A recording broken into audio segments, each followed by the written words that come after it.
రాష్ట్రంలో ఉన్నది ఎన్డీఏ సర్కారే, కేంద్రంలో ఉన్నది ఎన్డీఏ సర్కారే. విశాఖ స్టీల్ ప్రైవేటైజేషన్ మేము వస్తే ఆపుతాం, ఒక్కరి ఉద్యోగాలు కూడా పోకుండా చూసుకుంటామని ఎన్నికలకు ముందు అటు చంద్రబాబు నాయుడు గారు, ఇటు పవన్ కళ్యాణ్ గారు ఇద్దరు వాళ్ళకు గట్టి గట్టి హామీలు ఇచ్చారు. ఇప్పుడేమో అక్కడున్న ఉద్యోగులను తీసేస్తున్నారు, వాళ్ళ ఐడి కార్డ్స్ తీసుకుంటున్నారు, హెచ్ఆర్ ఆపేశారంటున్నారు, అలవెన్స్లు ఆపేశారంటున్నారు. దాదాపు 4,000 మంది పైగా కార్మికులను తీసేసేకి రంగం సిద్ధం చేసేశారు. ఏకంగా రాత్రి యాక్సెస్ కార్డ్స్ తీసుకొని రావద్దన్నారు అని చెప్పి కార్మికులే మీడియా ముఖంగా చెబుతూ ఉన్నారు.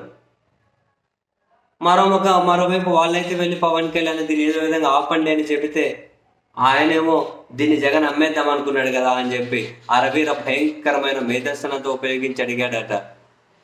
ఒకవైపు ఈ విచిత్రాలన్నీ మనం చూస్తూ ఉంటే, మరొక వైపు తాజాగా విశాఖ స్టీల్ మేనేజ్మెంట్ విశాఖ కార్మికులకు ఒక సర్క్యులర్ మెమో జారీ చేసింది అనే ఆ వార్త చూసి నేను ఒక్కసారిగా ఆశ్చర్యానికి గురయ్యాను. అదొక సర్క్యులర్ మెమో జారీ చేశారట. స్టీల్ ప్లాంట్ కార్మికులు ఎవరు కూడా మీడియాతో మాట్లాడకుండా కండిషన్స్ పెడుతూ ఒక సర్క్యులర్ మెమో వచ్చిందట. ఎవరు మీడియాతో మాట్లాడద్దు కార్మికులు అని. వాళ్ళ ఉద్యోగాలు తీసేస్తుంటే, వాళ్ళ హక్కులను హరించి వేస్తూ ఉంటే, వాళ్ళ జీవితానికి భద్రత లేకుండా చేస్తూ ఉంటే మరి వాళ్ళు గొంతిపోద్దా? ఇదేం ఉక్కుపాదం మోపడం? సీరియస్లీ వాళ్ళ జీవితాలు ప్రమాదంలో పడుతూ ఉంటే, వాళ్ళ ఉద్యోగ భద్రత లేకుండా పోతూ ఉంటే, వాళ్ళకి అన్యాయం జరుగుతూ ఉంటే మరి అన్యాయాన్ని గొంతెత్తి న్యాయం చేయండి అని చెప్పి కూడా అడగద్దా? చివరికి మీడియాతో మాట్లాడాలంటే అది కూడా వీళ్ళే రాసిస్తారేమో.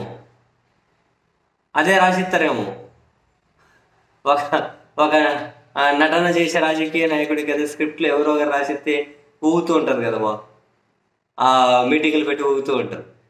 అట్లా వీళ్ళకు కూడా ఎవరైనా స్క్రిప్ట్లు రాసిస్తేనే అదే మాట్లాడాలా? వాళ్ళ జీవితం, వాళ్ళ ఉద్యోగ భద్రత ప్రమాదంలో పడ్డా కూడా మాట్లాడద్దని చెప్పి సర్క్యులర్ మెమో జారీ చేశారట. ఈ స్థాయిలో నిన్ననే కలిశారట ఈ ఉప ముఖ్యమంత్రిని.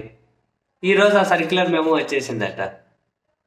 మరి ఓవరాల్గా పనిచేసే వాళ్ళను, ఈ కార్మికులందరినీ చాలా మందిని తీసేసి ఇక దాన్ని వాళ్ళు కాపాడేది ఏందో, దాన్ని కాపాడడం అంటే ఆడ పనిచేసే వాళ్ళకు భద్రత కల్పించడం, ఉద్యోగ భద్రత, జీవిత భద్రత, అండ్ అక్కడ భూములు ఇచ్చిన వాళ్ళను, వాళ్ళ త్యాగాలను గుర్తించడం. ఓవరాల్గా అక్కడ ఒక్కరిని ఉద్యోగం నుంచి తీసేయకుండా, ఆ ఆస్తి ప్రైవేట్ వాళ్ళ చేతుల్లోకి పోకుండా దాన్ని లాభాల్లోకి తీసుకొచ్చే విధంగా చర్యలు తీసుకోవడం, అది కదా చేయాల్సింది. ఉద్యోగస్తులందరినీ తీసేసి మేము దాన్ని కాపాడినామంటే ఏం లెక్కలు ఇవి? వాళ్ళు అన్యాయానికి గురవుతూ ఉంటే వాళ్ళను మాట్లాడని కూడా సర్క్యులర్ మెమోలు ఇస్తే ఇవేం నిర్ణయాలు? ఏమో మరి.